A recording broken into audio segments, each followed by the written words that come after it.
الحمد لله وحده والصلاة والسلام على من لا نبي بعده أما بعد فأعوذ بالله من الشيطان الرجيم بسم الله الرحمن الرحيم يا أيها الناس إني رسول الله إليكم جميعا وقال الله تعالى في القرآن المجيد لقد كان لكم في رسول الله أسوة حسنة وقال النبي صلى الله عليه وسلم إنما بعثت معلما أو كما قال عليه الصلاة والسلام إن الله وملائكته يصلون على النبي يا أيها الذين آمنوا صلوا عليه وسلموا تسليما اللهم صل على سيدنا مولانا محمد وعلى آل سيدنا مولانا محمد وبارك وسلم اللهم صل على سيدنا مولانا محمد وعلى آل سيدنا مولانا محمد وبارك وسلم اللهم صل على سيدنا مولانا محمد وعلى آل سيدنا مولانا محمد وبارك وسلم. میرے محترم بزرگوں اور دوستوں، آپ سبھی لوگوں کے سامنے پچھلے ہفتے بہت ساری باتیں آئی. نبی پاک صلی اللہ علیہ وسلم کی زندگی کے حوالے سے بہت ساری باتیں آپ نے جانا، آپ نے سیکھا اور آپ کے علم میں بھی اضافہ ہوا، اور امید بھی کروں گا کہ یہ بات آپ دوسروں تک پہنچائے بھی ضرور ہوں گے. میرے دوستوں، یہ ربیع الاول کا مہینہ ہے. کون سا مہینہ ہے؟ ربیع الاول کا مہینہ، جو کہ بابرکت مہینہ ہے. اور اس مہینے کے اندر ہمارے اور آپ کے آقا جناب محمد رسول اللہ صلی اللہ علیہ وسلم کی ولادت یعنی پیدائش ہے. اس مہینے کے اندر آقا علیہ الصلوۃ والسلام پیدا ہوئے. ناظرین کرام، میرے محترم، اللہ تبارک و تعالیٰ نے میرے نبی پاک صلی اللہ علیہ وسلم کو صرف ایک زمانے کے لیے نبی نے بنا کر کے نہیں بھیجا، کسی قوم کے لیے نبی بنا کر کے نہیں بھیجا، کسی قبیلے کے لیے نبی بنا کر کے نہیں بھیجا، بلکہ آقا علیہ الصلوۃ والسلام کو اللہ تعالیٰ نے پوری کائنات کے لیے نبی بنا کر کے بھیجا. اور کائنات میں جتنی چیزیں ہیں سب کا نبی ہے.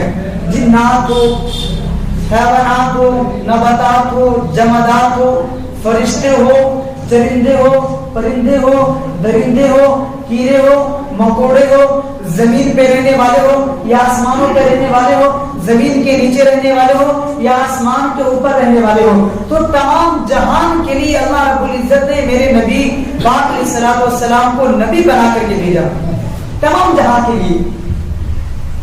میرے دوستوں، آئیے میں آپ کو بات سمجھانے کی کوشش کرتا ہوں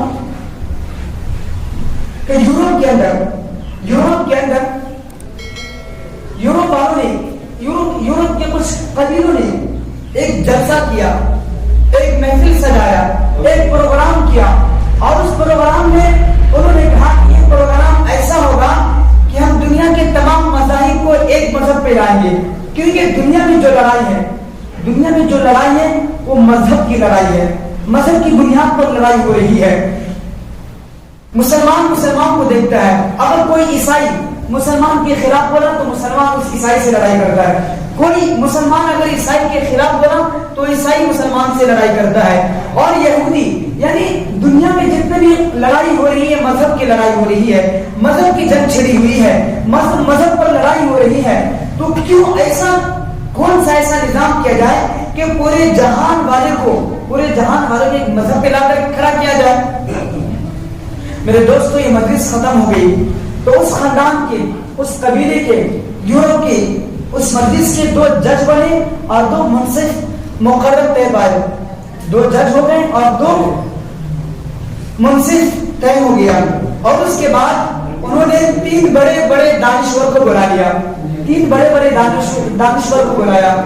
ایک یہودی دانشور کو بلایا، ایک عیسائی دانشور کو بلایا، اور ایک مسلمان دانشور کو بلایا. اور بلا کر کے تینوں کو جمع کیا اور تینوں کو کہا کہ تم ایسی ایسی دلیلیں پیش کرنا، اگر جس کی دلیل مضبوط ہوگی اس کا مذہب دنیا میں رائج ہوگا، اس کا مذہب پوری دنیا میں پھیلے گا. ٹھیک ہے نا؟ تو اس کے بعد پوچھا گیا کہ آپ صرف 3 ہی مذہب والے کو کیوں بلائے؟ دنیا میں مذہب تو اور بھی ہے، صرف آپ نے ان تینوں مذہب والے کو کیوں بلایا؟ تو انہوں نے کہا، اس جج نے کہا کہ ہم نے ان تین مذہب کے دانشوروں کو اس لیے بلایا ہے کہ ان تینوں کا کہنا ہے کہ میرا مذہب جو وہ آفاقی ہے، آسمانی ہے، میرا مذہب جو ہے آسمان سے آیا ہے۔ باقی دنیا میں اور بھی مذہب ہے، سکھ بھی ہے، ہندوازم بھی ہے، یا اس کے علاوہ اور بھی مذہب ہے، لیکن ان کا یہ کہنا نہیں ہے، ان کا یہ دعویٰ نہیں ہے کہ میرا مذہب آفاقی ہے، آسمانی ہے، بلکہ یہودی، عیسائی اور مسلمان کا کہنا ہے کہ میرا مذہب آفاقی ہے، ہمارا مذہب جو ہے وہ آسمانی ہے۔ تو اس کے بعد اس جج نے کہا، اس جج نے تینوں سے سوال کیا، تینوں کے سامنے ایک ایک سوال کیے کہ دیکھو مذہب جو ہوتا ہے، مذہب وہ ہوتا ہے جو کسی نبی سے منسلک ہو، مذہب وہ ہوتا ہے جو کسی نبی سے وابستہ ہو، مذہب وہ ہوتا ہے جو کسی نبی سے منسوب ہو۔ یہودی سے پوچھا گیا، یہودی دانشور سے پوچھا گیا کہ تمہارا مذہب کس نبی سے منسلک ہے؟ تو اس یہودی دانشور نے کہا کہ میرا مذہب موسیٰ علیہ السلام سے منسوب ہے۔ اسی طریقے سے عیسیٰ علیہ السلام کے ماننے والے عیسائی دانشور سے پوچھا گیا کہ تمہارا مذہب کس نبی سے منسوب ہے؟ تو انہوں نے کہا کہ میرا مذہب حضرت عیسیٰ سے منسوب ہے۔ اسی طریقے سے مسلمانوں سے پوچھا گیا، مسلمان دانشور سے پوچھا گیا کہ تمہارا مذہب کس نبی سے منسوب ہے، کس نبی سے منسلک ہے؟ تو مسلمان دانشور نے کہا کہ میرا مذہب محمد رسول اللہ سے منسوب ہے۔ کس سے منسوب ہے؟ محمد رسول اللہ سے منسوب ہے۔ یہ بات تو طے ہو گئی کہ تینوں مذہب آفاقی ہے، یہ بات بھی طے ہو گئی کہ یہ تینوں مذہب کسی نہ کسی نبی سے کیا ہے؟ منسوب ہے، کسی نہ کسی نبی سے منسلک ہے، یہ بات طے ہو گئی۔ اس کے بعد اس جج نے کہا کہ بتاؤ یہ دور کس نبی کا دور ہے؟ یہودی دانشور نے کہا کہ یہ دور موسیٰ کا دور ہے، عیسائی دانشور نے کہا یہ دور عیسیٰ کا دور ہے، اور مسلمان نے کہا یہ محمد رسول اللہ صلی اللہ علیہ وسلم کا دور ہے۔ تینوں نے کہا کہ میرا دور ہے، یہ میرا زمانہ ہے، یہ میرا دور ہے، یہ میرا وقت ہے، اس نبی کا وقت، اس نبی کا ٹائم ہے۔ تو اس جج نے کہا کہ اللہ تعالیٰ جب نبی کسی کو بناتا ہے، بھیجتا ہے، تو اس کو کوئی معجزہ دیتا ہے، اسے کوئی معجزہ عطا کر کے بھیجتا ہے۔ تو اس کے بعد کہا جاتا ہے کہ یہودیوں سے کہا جاتا ہے کہ تم موسیٰ علیہ السلام کا کوئی ایسا معجزہ پیش کرو جو ان کے جانے کے بعد بھی وہ آج معجزہ ہو۔ عیسیٰ علیہ السلام کے ماننے والے عیسائی سے کہا جاتا ہے، عیسائی دانشور سے کہا جاتا ہے کہ تم ایسا اپنے نبی کا معجزہ پیش کرو کہ ان کے جانے کے بعد بھی وہ معجزہ ہو۔ میرے دوستو پچھلے پہلے دونوں خاموش، یہودی بھی خاموش، عیسائی بھی خاموش، اس لیے کہ موسیٰ علیہ السلام کا جو معجزہ لاٹھی کا معجزہ تھا، لاٹھی کا جو معجزہ تھا، چھوڑ دیتے تو سانپ بن جاتا تھا، کبھی اسے بکری کے پتے توڑتے تھے۔ اسی طریقے سے حضرت سلیمان کا جو معجزہ تھا وہ تک ہواؤں پہ گردش کرتا تھا، ان کا جو معجزہ تھا انگوٹھی پہن کر کے درندوں سے، چرندوں سے، پرندوں سے، ساری چیز سے وہ بات کیا کرتا تھا۔ تو معجزہ وہ ہوتا ہے کہ نبی کے جانے کے بعد بھی وہ معجزہ برقرار ہے، تو اس نبی کا زمانہ ہے، اس نبی کا دور ہے۔ اگر اس نبی کے جانے سے اس کا معجزہ بھی چلا گیا، اس کا معجزہ بھی گزر گیا، تو پھر اس کا زمانہ بھی گزر گیا، اس کا وقت بھی گزر گیا، اس کا دور بھی گزر گیا۔ پہلے دونوں خاموش ہے، یہودی عالم بھی خاموش ہے، عیسائی عالم بھی خاموش ہے۔ جب مسلمانوں سے کہا جاتا ہے تم اپنا معجزہ پیش کرو، تم اپنے نبی کا معجزہ پیش کرو، تمہارا یہ دعویٰ ہے کہ یہ میرے نبی کا زمانہ ہے، یہ میرے نبی کا دور ہے، یہ میرے نبی کا وقت ہے، تو اپنے نبی کا معجزہ پیش کرو۔ مسلمان سینے کو چوڑا ہو کر کے کہتا ہے، قرآن ہاتھ میں لیتا ہے اور کہتا ہے قرآن میرے نبی کا وہ معجزہ ہے، یہ وہ معجزہ ہے جو کل بھی معجزہ تھا، آج بھی معجزہ ہے۔ سبحان اللہ، سبحان اللہ بولیے، سبحان اللہ۔ جب یہ کہتا ہے اس کے بعد یہودی جو جج ہوتا ہے وہ بھی تعجب خیز ہو جاتی ہے۔ یقیناً قرآن کریم یہ وہ معجزہ ہے جو آج بھی، جو کل بھی تاثیر رکھتا تھا، آج بھی تاثیر رکھتا ہے، جو کل بھی تاثر رکھتا تھا، آج بھی تاثر رکھتا ہے۔ قرآن کریم یہ وہ معجزہ ہے جو کل بھی دل بدلتا تھا، آج بھی دل بدلتا ہے۔ قرآن کریم یہ وہ معجزہ ہے کہ کل بھی اس کے لاکھوں حافظ تھے، آج بھی اس کے کروڑوں حافظ ہیں۔ قرآن کریم یہ وہ معجزہ ہے کہ کل بھی اس کو لاکھوں عالم تھے، آج بھی اس کے لاکھوں عالم ہیں۔ قرآن کریم وہ معجزہ ہے میرے نبی کا کہ کل بھی اس کے لاکھوں مفسر تھے، آج بھی اس کے کروڑوں مفسر ہیں۔ قرآن کریم میرے نبی کا وہ معجزہ ہے کہ اس دور میں بھی قرآن کریم کی حفاظت ہوتی رہی ہے، اس دور میں بھی حفاظت ہو رہی ہے۔ قرآن کریم میرے نبی کا وہ معجزہ ہے کہ کل بھی اس جیسی کوئی ایک آیت پیش نہیں کر سکا، آج بھی کوئی اس جیسی ایک آیت پیش نہیں کر سکتا ہے۔ تو قرآن کریم میرے نبی کا وہ معجزہ ہے جو کل بھی معجزہ تھا، آج بھی معجزہ ہے۔ تو میرے دوستو، اس کے بعد یہ بات فائنل ہو گئی کہ یہ دور کس نبی کا دور ہے؟ میرے اور آپ کے آقا جناب محمد رسول اللہ صلی اللہ علیہ وسلم کا دور ہے۔ یہ دور آقا علیہ الصلوۃ والسلام کا دور ہے، یہ زمانہ آقا علیہ الصلوۃ والسلام کا زمانہ ہے۔ کائنات کی ایک ایک چیز میرے نبی کی نبوت کی گواہی دے رہی ہے۔ کائنات کی ہر چیز میرے نبی کی نبوت کی گواہی پیش کر رہی ہے۔ قرآن کے پاروں میں تیرے نام کا چرچا، قرآن کے پاروں میں تیرے نام کا چرچا، ہر چاند ستاروں میں تیرے نام کا چرچا۔ تو یہ میرے نبی کی جتنی بھی کائنات کی ساری چیز میرے نبی کی نبوت کی گواہی پیش کر رہی ہے۔ اس کے بعد یہ مجلس آگے بڑھتی ہے۔ میں بھی بات کو سمجھنے کی کوشش کرتا ہوں کہ اس کے بعد یہ مجلس آگے بڑھتی ہے اور اس کے بعد ان لوگوں سے کہا جاتا ہے کہ کیا تم میں سے کسی کے نبی نے یہ دعویٰ کیا ہو کہ میں کل جہاں کا نبی ہوں، میں ساری کائنات کا نبی ہوں؟ جب پہلے دونوں سے سوال کیا جاتا ہے کہ تمہارے نبی نے یہ دعویٰ کیا ہو کہ میں پورے جہان کے لیے نبی بنا کر کے بھیجا گیا ہوں، تو پہلے دونوں خاموش، یہودی دانشوری خاموش، عیسائی دانشور بھی خاموش۔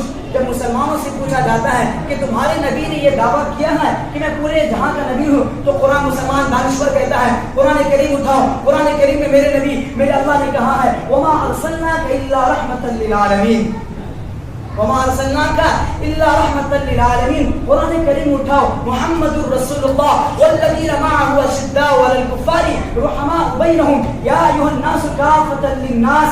اسی طریقے سے فاران کی چوٹی پر میرے نبی، آپ کے نبی جناب محمد رسول اللہ صلی اللہ علیہ وسلم نے وہاں پہ کھڑے ہو کر کے کہا تھا سب سے پہلے جو توحید بلند کیا، سب سے پہلے جو اپنے نبی کا دعویٰ کیا، سب سے پہلے انہوں نے کھڑا ہوا تو مکے والوں سے نہیں کہا، صرف مکے والوں سے نہیں کہا، صرف قریشیوں سے نہیں کہا، صرف ہاشمیوں سے نہیں کہا، صرف حجاز والوں سے نہیں کہا، بلکہ پوری دنیا والوں کو مخاطب ہو کر کے کہا، جو پوری دنیا میں صرف اس دور کے لوگوں کے لیے نہیں کہا بلکہ کہا یا ایھا الناس، یا ایھا الناس، یا ایھا الناس۔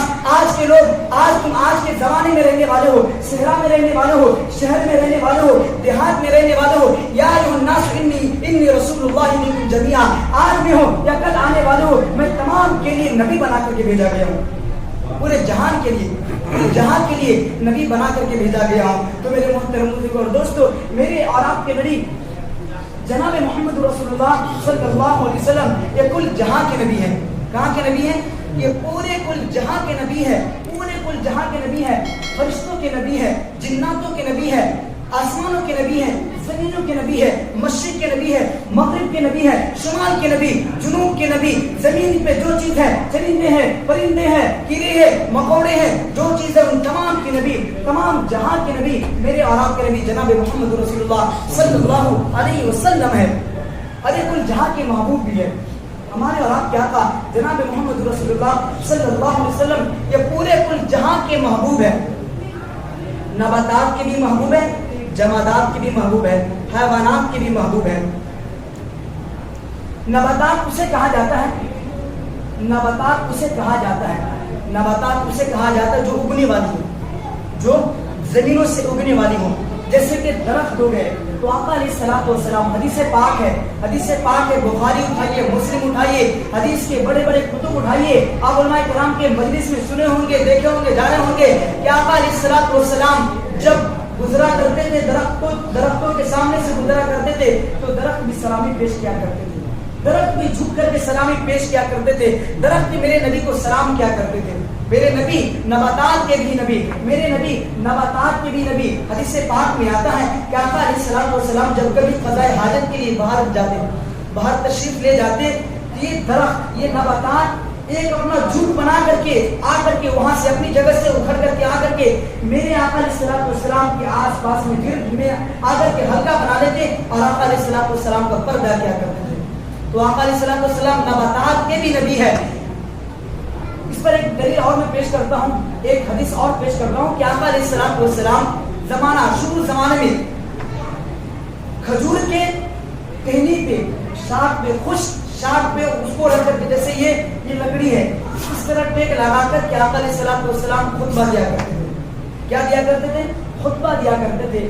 جب حالات اچھے ہو گئے تو ایک صحابی رسول ایک صحابی رسول آقا علیہ الصلوۃ والسلام کے خدمت میں ممبر بنا کر کے پیش کرتے ہیں کہ آپ اس پر بیٹھ کر کے خطبہ دیا کریں، آپ اس پر بیٹھ کر کے خطبہ دیا کریں۔ اس کے بعد اس کھجور کے تنے کو، خشک تنے کو وہاں سے ہٹا کر کے باہر رکھ دیا جاتا ہے۔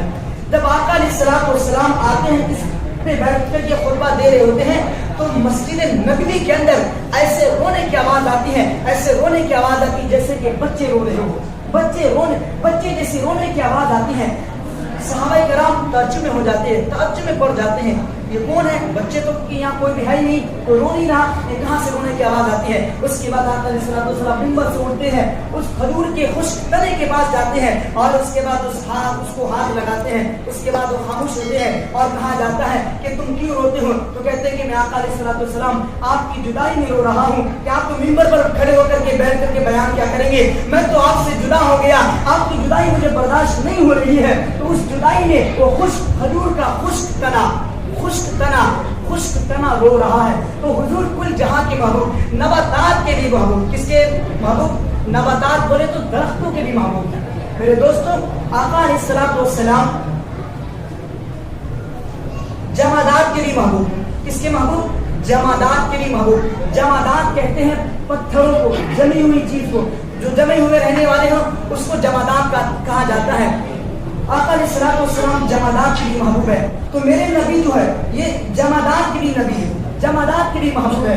آقا علیہ الصلوۃ والسلام جب حضرت ابو بکر کے گھر پہ جاتے تھے، کس کے گھر پہ؟ حضرت ابو بکر کے گھر پہ جاتے تھے تو ان کے گھر پہ دو پتھر تھے، ایک کا نام تھا متکا، ایک کا نام تھا متکلم۔